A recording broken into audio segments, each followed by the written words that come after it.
أعوذ بالله من الشيطان الرجيم بسم الله الرحمن الرحيم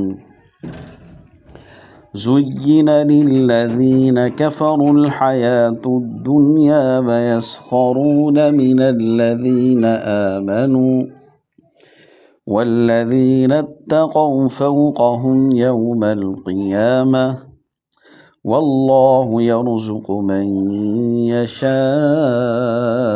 بغیر حساب۔ مزین کر دی گئی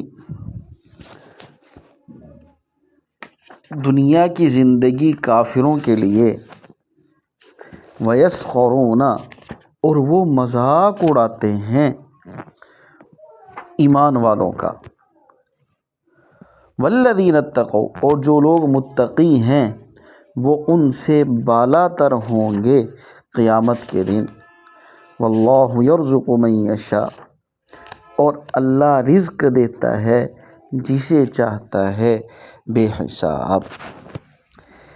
ان آیات میں کافروں کے کفر پر جمنے کی وجہ کو اور سبب کو بیان کیا ہے کہ بھئی وہ نہیں دیکھتے کہ یار اس کائنات کا کوئی بنانے والا ہے، وہ اللہ ہے، یہ دنیا کی زندگی ہے، یہ ختم ہو جانے والی ہے، ہم نے حساب دینا ہے، حساب کتاب ہوگا، اللہ کے دربار کی پیشی، ان کو نہیں پتہ چلتا۔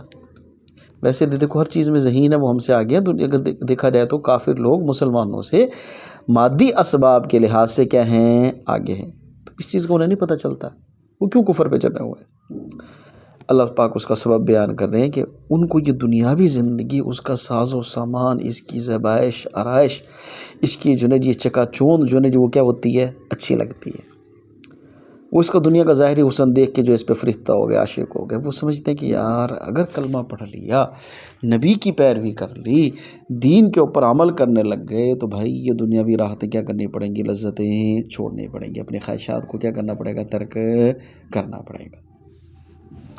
تو اس دنیاوی زندگی کے حسن کی وجہ سے جو ہے وہ کیا ہے؟ اس کو چھوڑتے نہیں، اور ساتھ ایمان والوں کا مذاق اڑاتے ہیں، ٹھیک ہے، تمسخر کرتے ہیں کہ تمہارے پاس کیا ہے؟ ہمارے پاس تو یہ کچھ ہے۔ حالانکہ جو کچھ ان کافروں کے پاس یہ دنیا کی چند روز ہے، اس کے بعد عذاب ہی عذاب ہے۔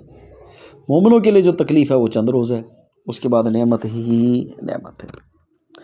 اور آج یہ جو دنیا کے اندر کافر مسلمانوں کا مذاق اڑاتے ہیں کمزوروں کا، کل کو کیا ہوگا؟ یہی ایمان والے جو ہے کیا کریں گے؟ ان کے ساتھ کریں گے۔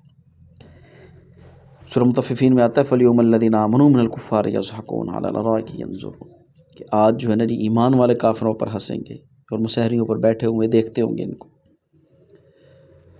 یہ آیات مشرکین عرب ابو جہل وغیرہ کے بارے میں نازل ہوئی۔ یہ لوگ اپنی مال و دولت کے اندر، دنیاوی نعمتوں کے اندر مست تھے، عیش کی زندگی گزارتے تھے، تنعم کی زندگی گزارتے تھے، آخرت کا انکار کرتے تھے، نبی کا انکار کرتے تھے۔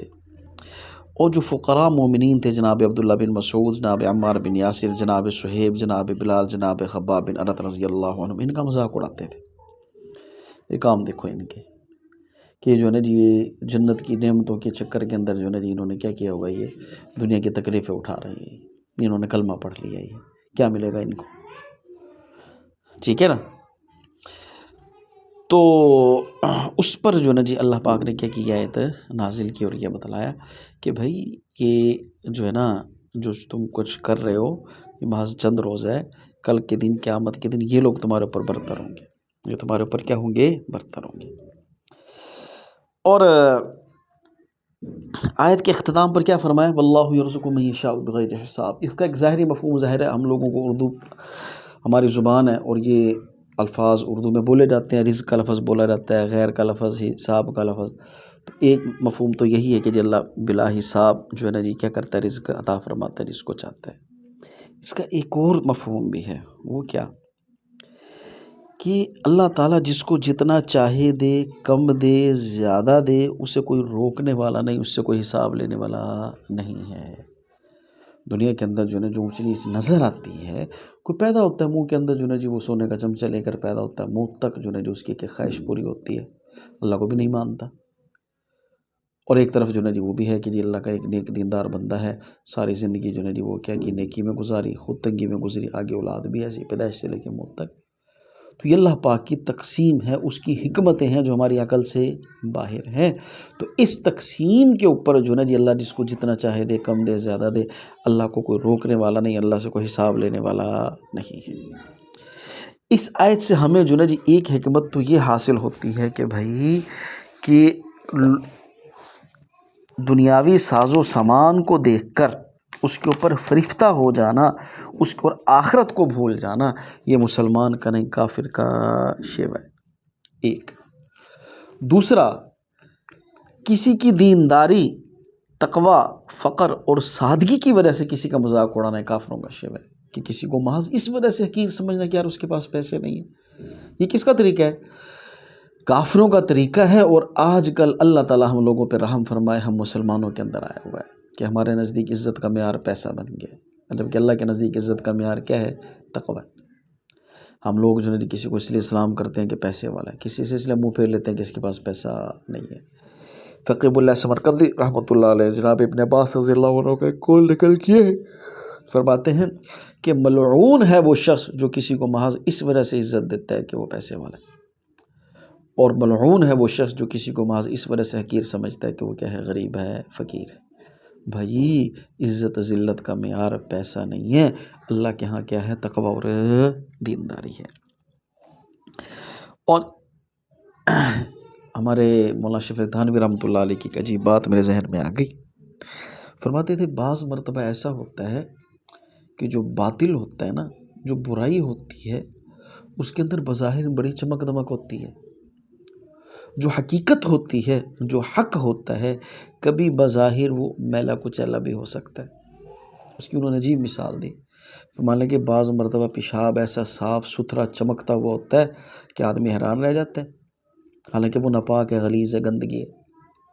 اور کبھی پاک صاف پانی ہوتا ہے لیکن تھوڑا گدلا اور میلا ہوتا ہے، لیکن وہ آپ کی طہارت کے پاکی کے کیا آتا ہے؟ کام آتا ہے، آپ کی ضرورت پوری کرتا ہے۔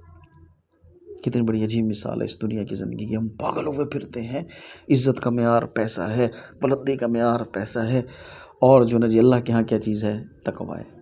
تو اپنے اندر نفسوں میں غور کر لینا چاہیے، ہمارے نزدیک یہ چیز ایسی تو نہیں ہے کہ آدمی نیک ہو، دیندار ہو، اور ہم اس کو حقیر سمجھیں محض پیسے کی وجہ سے۔